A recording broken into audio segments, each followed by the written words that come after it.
The studio started by my brother and myself, Konstantinos, and me, without a clear business plan, just the urge to decide on what we would like, what we're interested in. We grew up with our father being an architect and a developer. So we grew up kind of going to construction sites a lot. So we fell in love with the process of making from all kinds of different materials. And we decided that we wanted to go and study architecture and practice architecture in order to answer the question of what to make. We had the opportunity quite early on that some friends trusted us with a project when I was still in university. So doing my diploma in London, and they asked us to do a restaurant in Greece. So quite naively, we said yes, of course. How difficult can it be?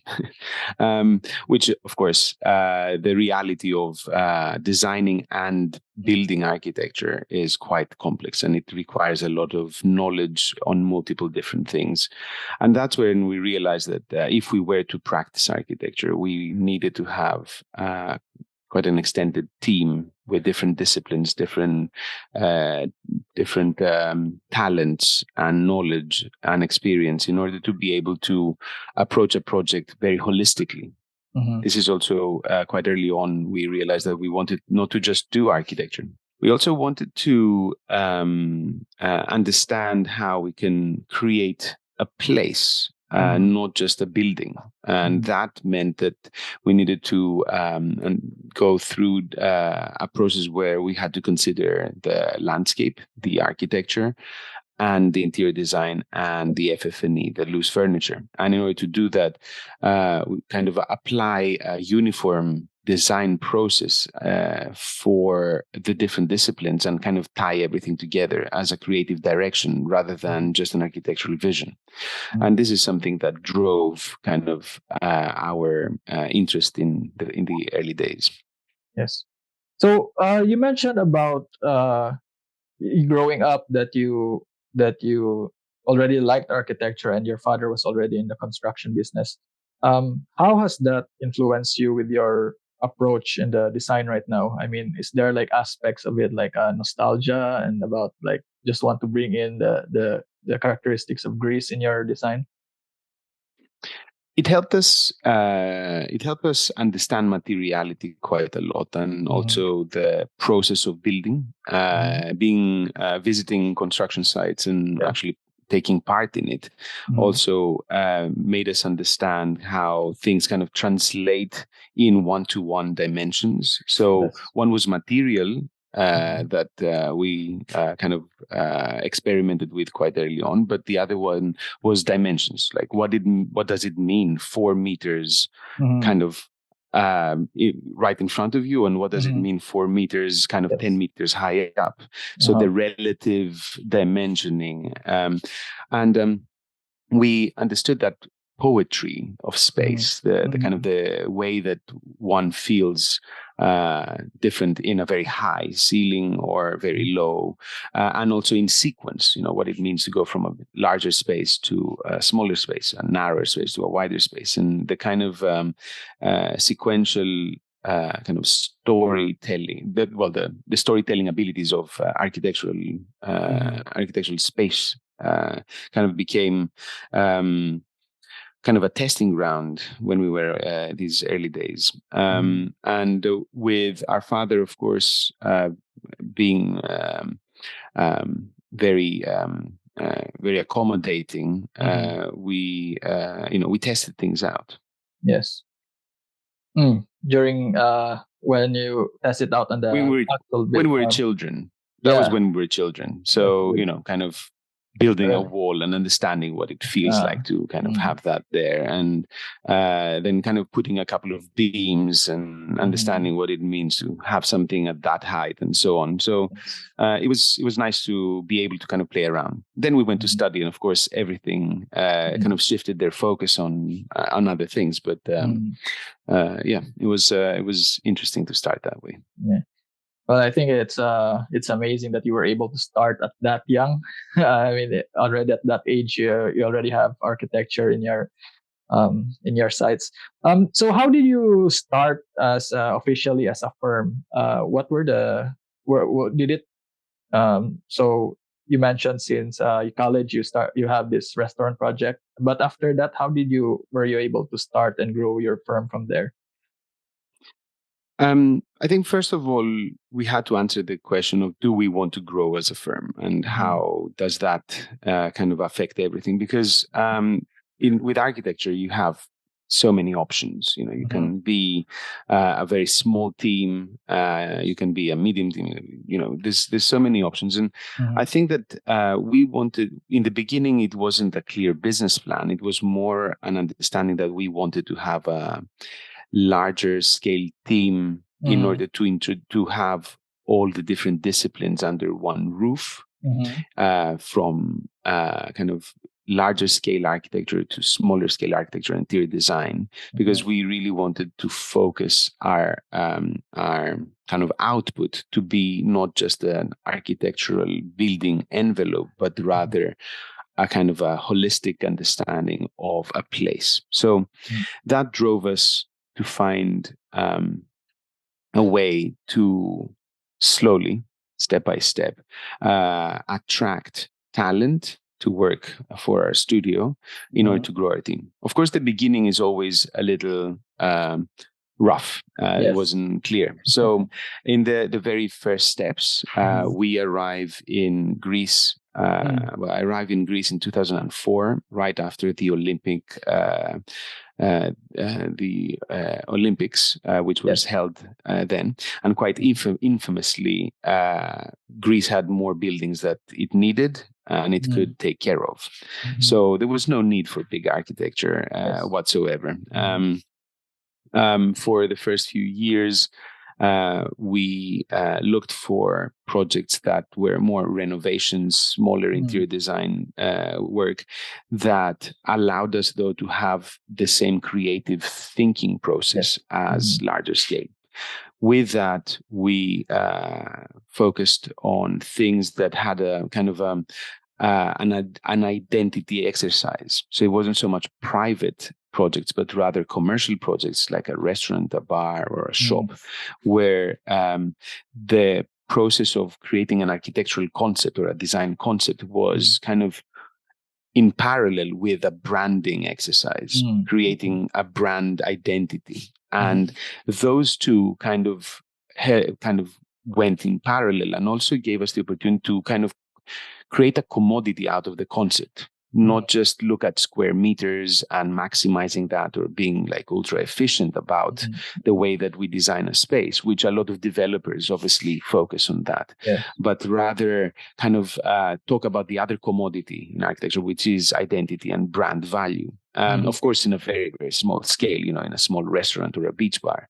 But with that exercise, by focusing our energy on that, we developed our understanding of that, and also our design process on being concept-led rather than just trying to maximize planning laws or building coefficients. That also carried us through with also experimenting again with a lot of materials, because of course it was interior design, so a lot of detailing. So we really worked with that scale in mind, and worked really, really closely with carpenters, with people that did glass blowing, metal, and so on. And that really helped us again understand materials and techniques. Yes.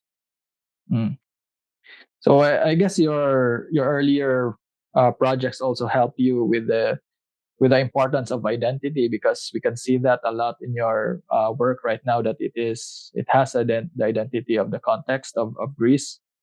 So I think we can go into detail.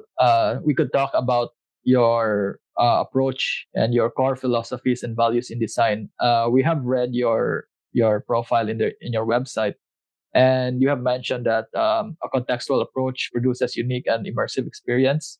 And I think you always put emphasis on the cultural identity, and also the experience, and its relationship to the culture and tradition of the place. So could you tell us more about how it started and how you implement it on your design? Yeah.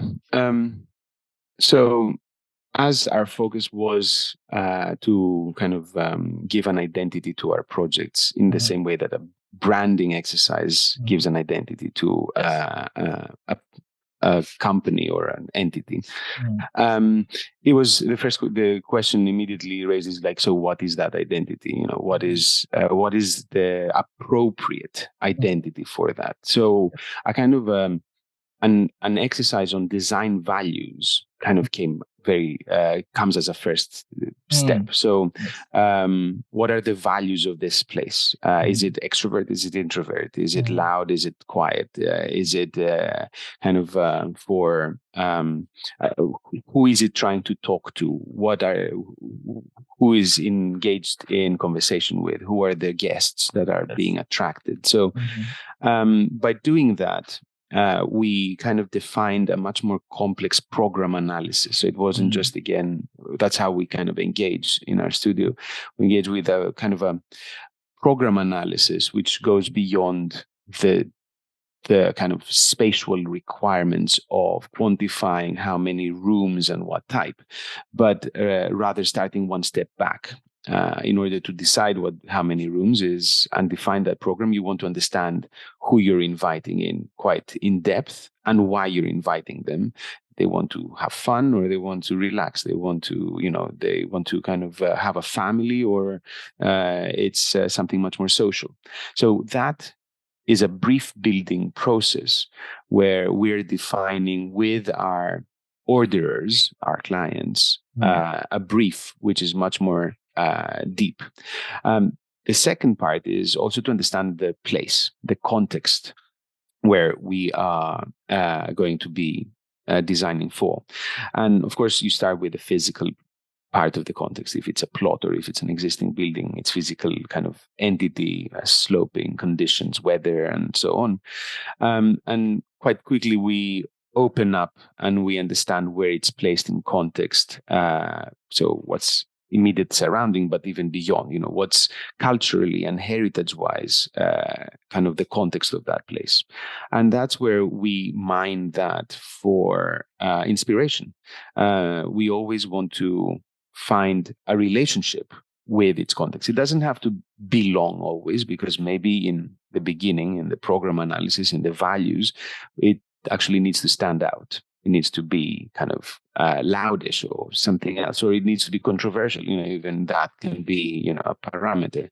So it's not about making something which is blending in always, but it's about something that establishes a clear relationship with the place it is placed in. So understanding the heritage of a place, the cultural heritage and the architectural heritage, helps us a lot in engaging in that dialogue. Sometimes we tune in, and sometimes we definitely create a punctuation. So I guess that would depend on the type of project. If you want it to be, as you mentioned, to be loud or blends in well with the place. Perhaps before we go into the details of some of your projects, we'd like to know, since we have no idea about the culture of Greece, so could you tell us about what specifically is culture of Greece, and because I believe you also mentioned it in some of your projects. So just to give us an idea of what it is and how it is being integrated into the design. I can maybe take you through our kind of finding our own identity as well, because as an architecture studio, we wanted to find a way where we travel and do projects abroad.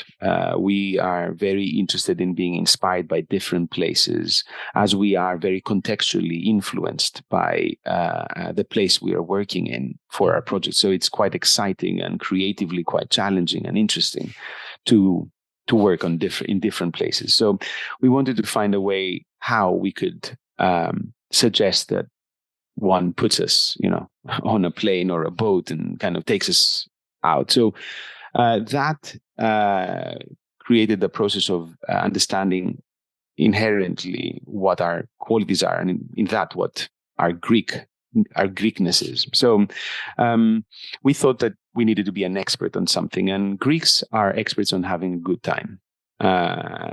We are better than others, and I can claim that we're better than others. Not everybody, but we're amongst the best people in this world that we understand enjoyment, having a good time. And I don't mean it in kind of just on holiday. I mean, people come here to Greece for holidays and they join in that kind of rhythm of life, but it's about really enjoying life. It's about having kind of rituals on every day, the way that you kind of have your morning shower, or you stop for lunch, or engage in deeper conversations with friends, or even people that you don't know that well.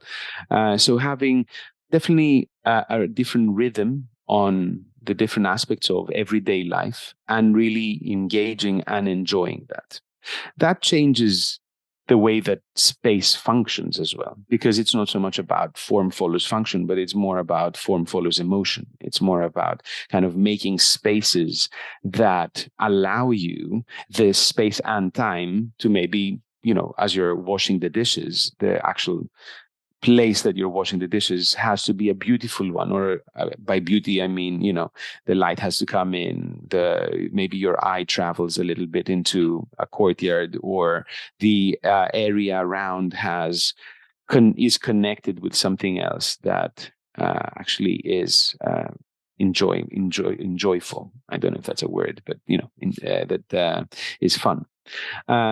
So that kind of enjoyment for life is something that we definitely carry in our toolkit. The other thing is the weather.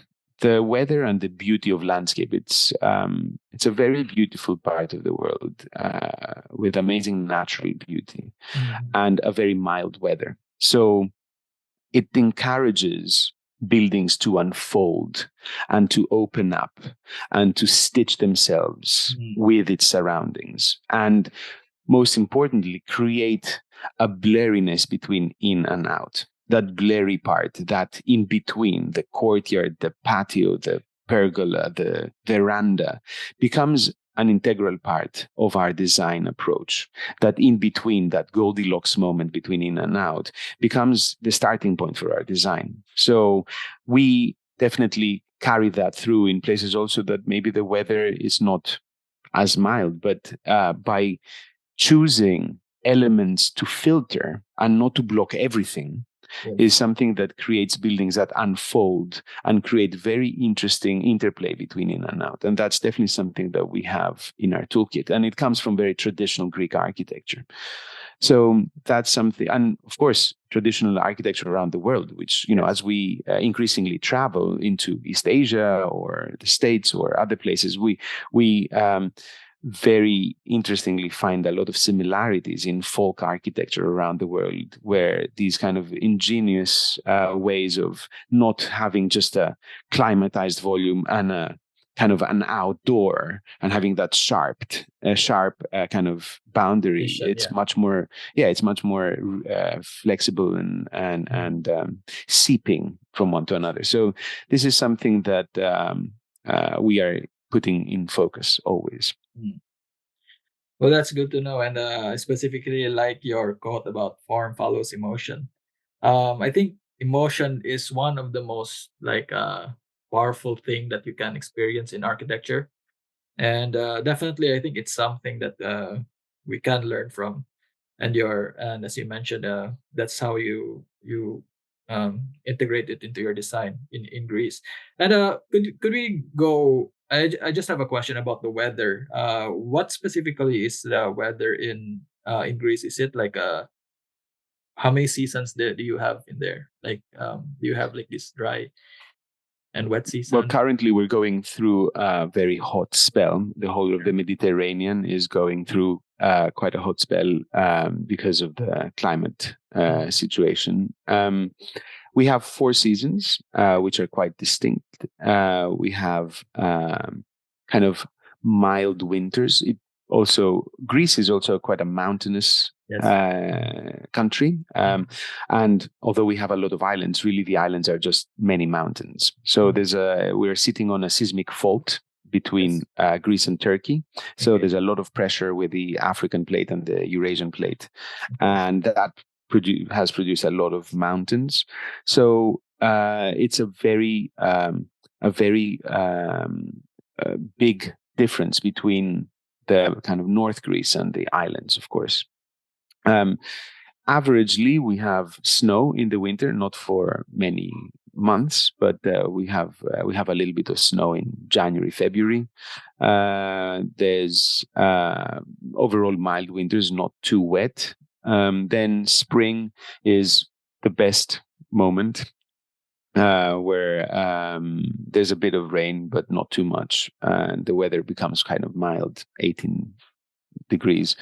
Summers are hot and dry. It usually is around the 30s, late 20s, 30 something Celsius, I mean.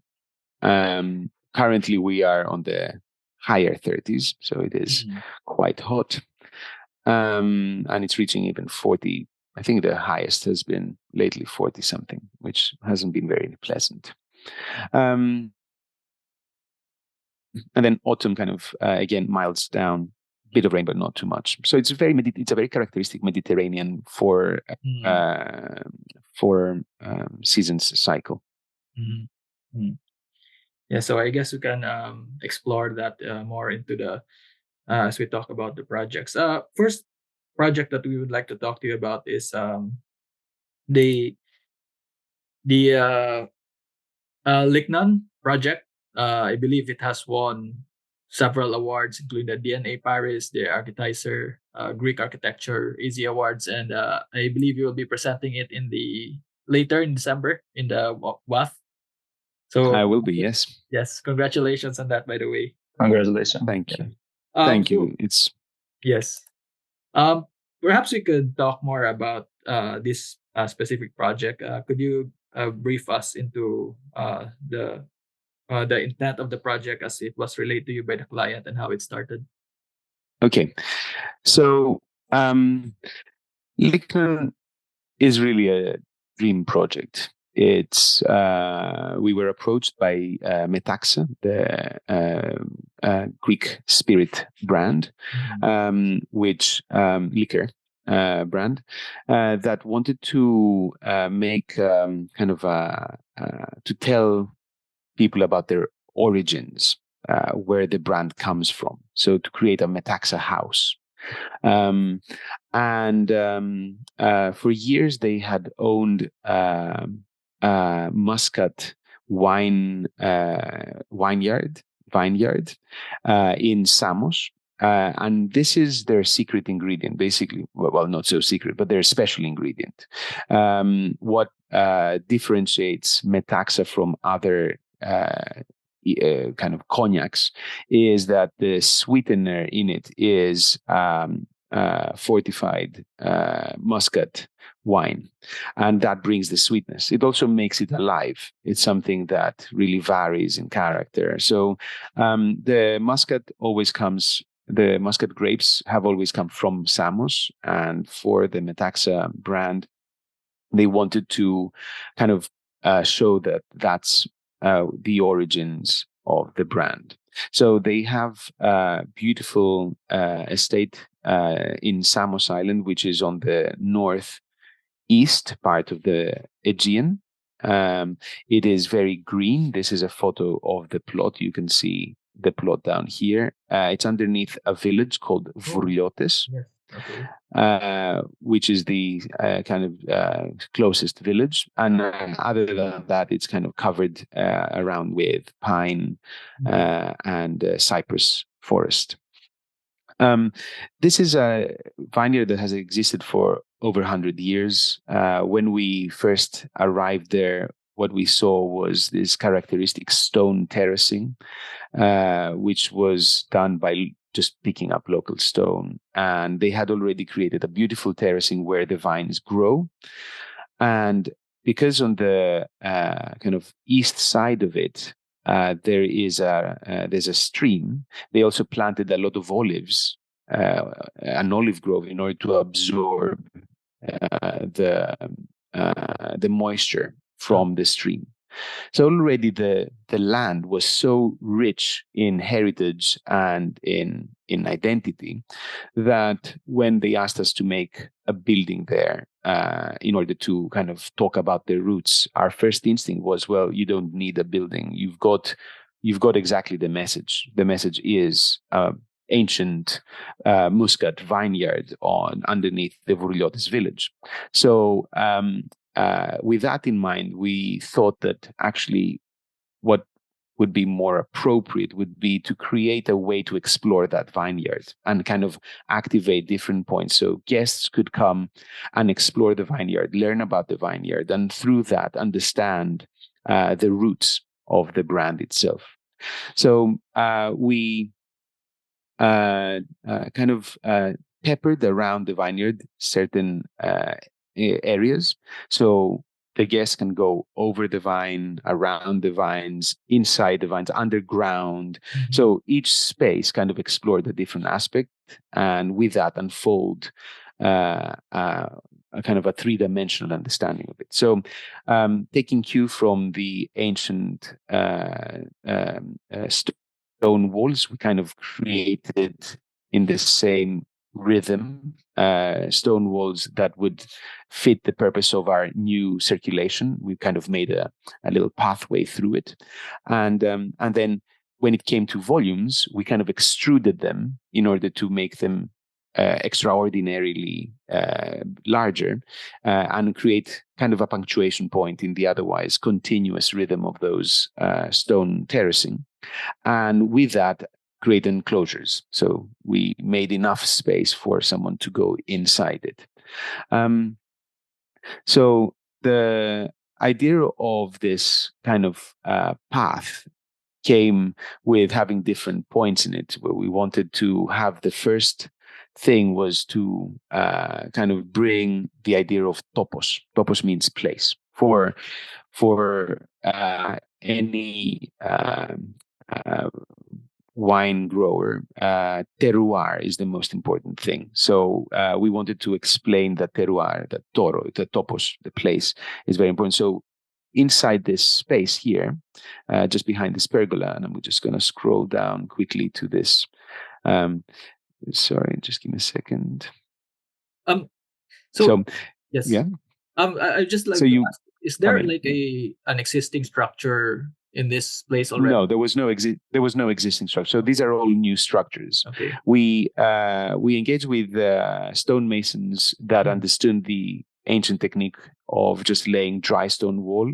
So there's no straight line, because it would just look very wrong in the way that this helps this kind of work. The only straight line is this kind of cuts that are inspired. I think I've got a photo of the old vineyards here. Yes, I think you can see that here. So these are how we found the terracing, and you can see there are these nice pathways that they would carry water down, and inspired by this, we kind of introduced these walkways. Well, introduce these volumes and walkways around. So the first thing that one kind of sees is this cut that you walk down this staircase and enter the topos. Topos is it's a dark room with shifted earth, argil, loose argil. So you come in and you're going underneath the vineyard now. So it smells of earth, and there's a big pane window, 6 meters by 3.5, which kind of has a cross section of the vines. You can see the roots, you can see the different stratas, and you can see the sun. So you understand And well, someone can also explain, but it's pretty obvious. You can understand the conditions that these vines thrive in. Then you come out from this corridor and you come out into the vine again. So there's different punctuations. There's another one which is called chronos, which means time. And there's the casks where they age Muscat wine. And you can actually taste what time does to taste. And that you can basically have fresh Muscat wine, which is very floral. And you go all the way to 20 years. You can actually taste what 20 years taste like. And I think, again, emotionally, you kind of connect with that process. And that kind of understands the flavor profiling, but also the rhythm in what Metaxa means. Metaxa, for a bottle of Metaxa to kind of come about, it takes more than 40 years. So because of the Muscat having to age, and then for the actual liquor that needs to age itself. So it actually can take quite a long time for what you're drinking to be made. And that gives a very different rhythm. As we've said before, the kind of rhythm, the time in this place is not measured in hours or months. It's more measured in seasons. So there's another structure which is called the kind of the Metaxa bar. You come in here, you go again underneath. This kind of almost surrealistically, kind of there's a stone wall that lifts up and hovers above you, and you walk down into this space. And in here, there is a big fireplace and also the Metaxa bar where you can sit and actually have a bit of Metaxa and understand the tastes. And then you come out from there and you go to this pergola space here where you're treated with local food. Again, all of this means that the guests don't see kind of a typical museum of kind of artifacts of, I don't know, the first bottle or the, I don't know, the kind of things, but they're more understanding the cultural heritage of the place, which has actually where Metaxa has its roots. By being inspired from the vineyard, the architecture takes on the character of a landscape rather than of a building. And the materiality is a seamless continuation of it, because in this case, we wanted it to be seamless. At the same time, of course, although it is seamless, it has quite surreal moments where the actual stone walls hover above your head, as in this instance here, which which I think again brings a bit of surrealness to the otherwise quite considered and blended space. So there's definitely punctuation points in there. Dimitri, can we look at again to the path diagram that you showed?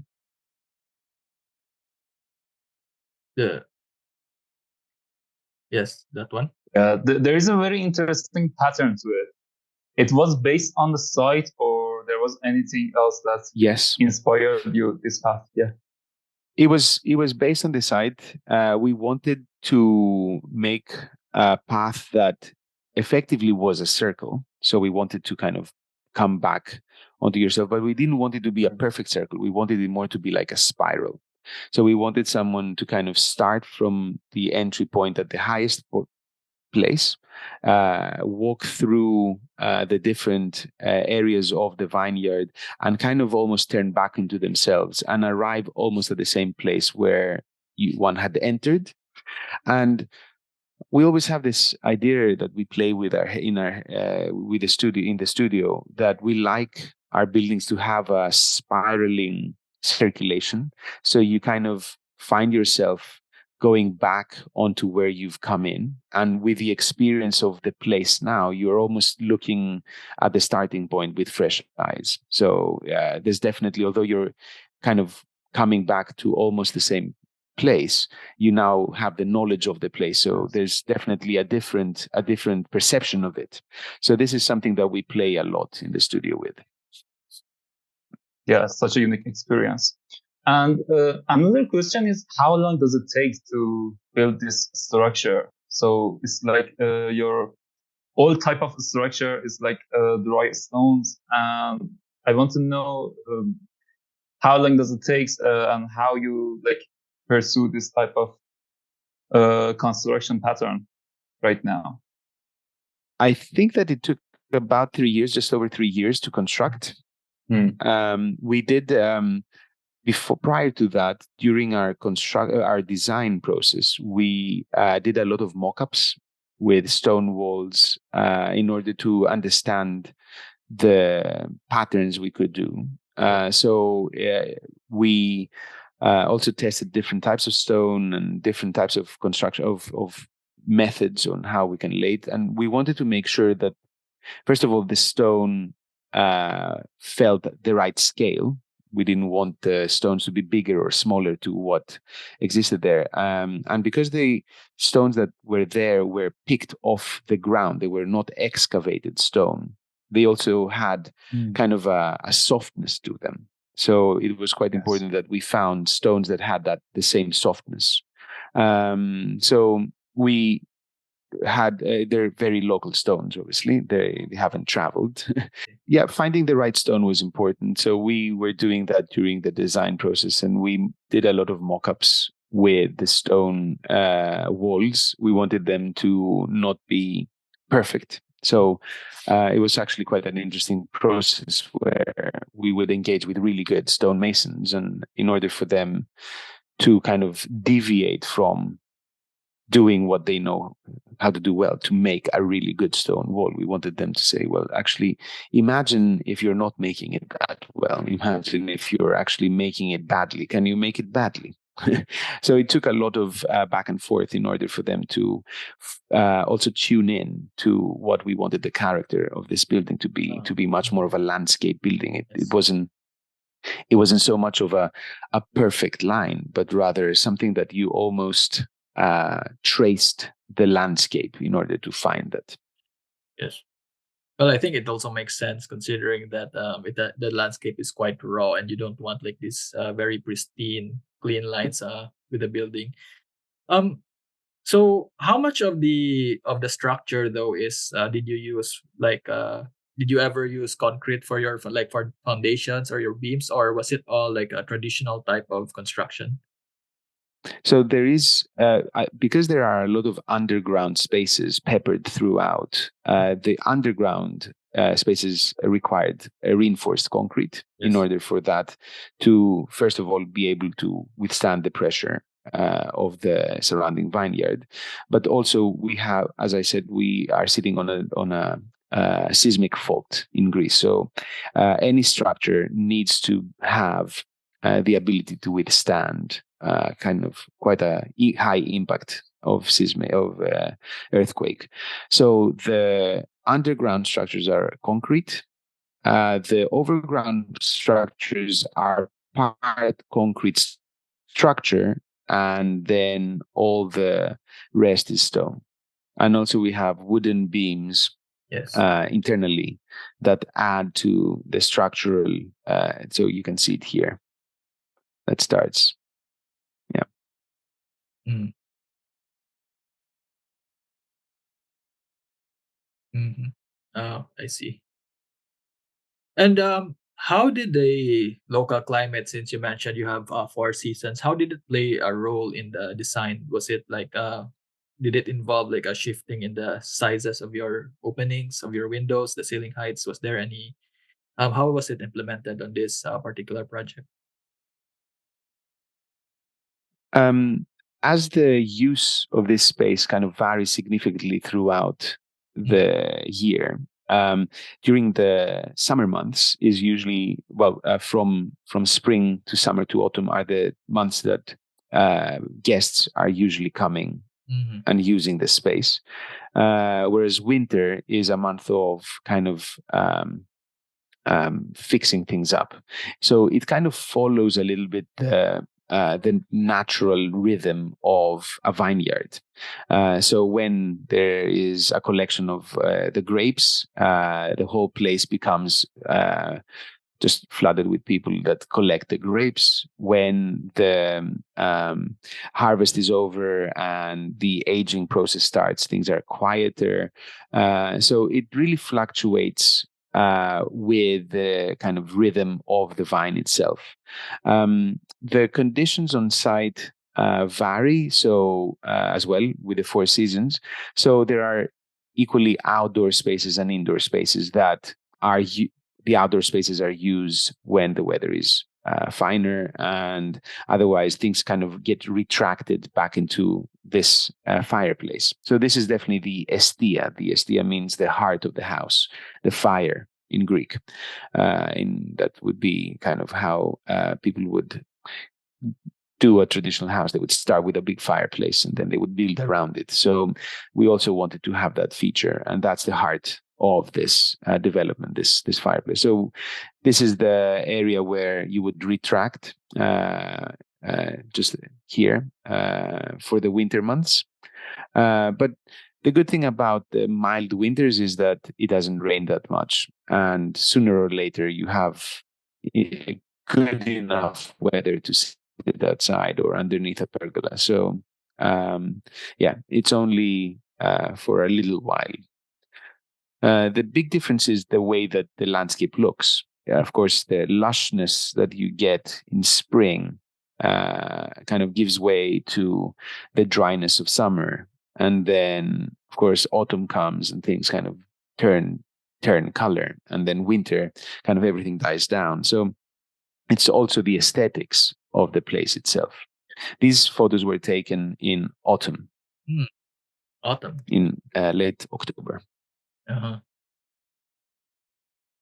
And so I've been wanting to ask this question since the classical type of architecture in the Greek. I mean, we all know about it. We hear about it in our architecture books. I'm just curious on not only for this particular project, but for all of your project. How has that influenced your architecture in the modern times? From the classical period type of architecture. If it does, if you use it in any way in your present form of design. Well, it's coming from a place where it's so steeped in heritage. The one thing that this has influenced us is the deep respect for tradition. I think that coming from a place where it has a long heritage and you can still kind of see it and experience it, I think one can't but really get a sense of respect and also an interest in what that kind of time travel quality of architecture that it can bring. In terms of more direct aesthetical cues or material cues, I think this is harder to relate because, of course, this was the classical Greek architecture was done in a very different time. The world was a very different place, and the reason for building these structures were very different. So in that, I think that we definitely appreciate it for what it is, and we appreciate the kind of the importance of heritage. But we very quickly kind of shift our focus not just to classical architecture made out of marble that has kind of stood the kind of the test of time, but also the more folk architecture that also has perpetuated itself alongside and has quite a strong influence as well, at least in our studio. So it was not just about pinholing the classical architecture itself, but actually looking at what was happening around it, which was a lot of wooden structures, a lot of more modest structures, which with a lot of complexity, and in a way maybe more appropriate to how we live as well. Of course, things such as having an exoskeleton structure are quite interesting. We usually kind of look at that, how the columns are on the outside and they actually become the facade, rather than having kind of a concealed structure and cladding. So we have had the opportunity to play with that. And as we now have been traveling in different places, we can see how that kind of relates, that nakedness. There's a kind of a modernistic approach to that nakedness of the kind of material, the structural material being your facade material as well. So in that, we see kind of how that is translated, a kind of naked honesty. At the same time, the importance of the structure being really beautifully made is also something quite interesting, because of course that's your end result. You don't just put a concrete beam and then you clad it, but the beam itself or the column itself is the architecture. So that's something that at times is quite inspiring. Of course, we don't start kind of trying to imitate that, but just the notion of it. So great. Dimitri, one thing that we talk in these interviews is the client experience, in this case, visitor experience. So I'm curious to know, have you talked about with the visitor about the experience that they get in this building from older and younger generation? Because I think that's going to be very different. Yes, absolutely. I think when we started kind of trying to see how we can introduce a walkway through this vineyard, we did it through the eyes of the visitor. We were the visitors ourselves. We were the kind of the first visitors, if you like. So we started walking through the vineyard, kind of tracing our steps, understanding kind of rhythm. Where's our stopping point? Do we need a stopping point here? Are we keep on walking? So the first thing was kind of determining the rhythm from an experiential point of view. Is this too long? Is this too short?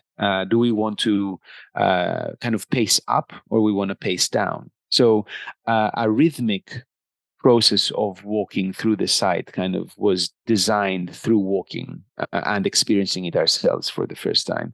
And as we started kind of then giving different qualities to that, we were thinking, okay, so here you've got openness and sun, and then you're going down underground and you've got the closeness and the darkness, and then you go into the in-between space where you've got a bit of filter of this, but you can still, and then you've got a framing of a view. So we did think a lot through the eyes of the visitor and the experience of this path, kind of a flexible path, because especially when you consider kids, I mean, you could hear my daughter earlier, although I was begging her not to make noise, they don't listen, do they? So we wanted to make sure that this is not just a very strict path. We wanted this to be more of a spine that things kind of branch out of, and people could kind of do crossways. So we have also introduced kind of shortcuts for different guests. Maybe more body-able guests can take the really long route, whereas people that get tired more easily or need some kind of assistance, there's obviously a wheelchair path as well. So there's different ways to kind of explore it, although this to it. I think what contributed to the success of this project is that you based all on your actual experience on the site, instead of like just focusing on the 3D models and on the computer. Yeah. How were you able? So you would actually, when there was still no construction on the site, you would actually go there and map out the paths for your space. Yes, we did. We did. We had a digital twin in the studio, so we modeled everything. We did. So yeah, we had. Sorry, just give me 1 minute. Do you do that on like VR, or do you have actual models? Yeah. No, VR. So we not VR, sorry, digital mod, which is a program that you it's more like walking through the site, We had a digital model which started from a topographical survey that had everything, like all the dry stone walls, all the trees on site. So it was a very detailed survey that was given to us, and it was a 3-dimensional kind of photometric as well, with drone survey.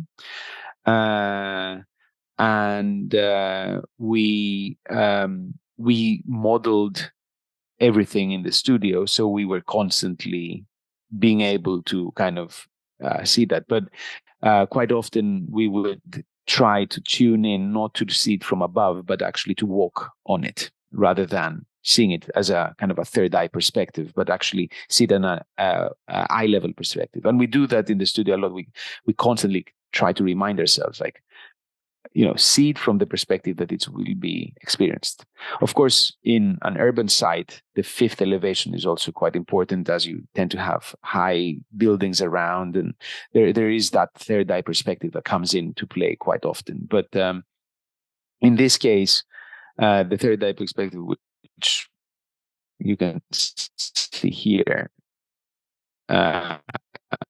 was more about making sure that from afar, like a vineyard and not like a building, or not a vineyard, but at least a continuation of the vineyard.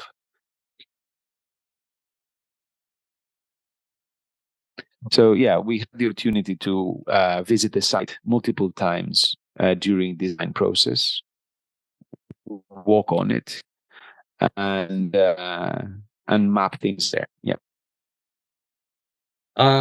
So I think we can move on now to the next project. I hope you guys win this particular project in the World Architecture Festival. For sure. Yeah, you were shortlisted for this.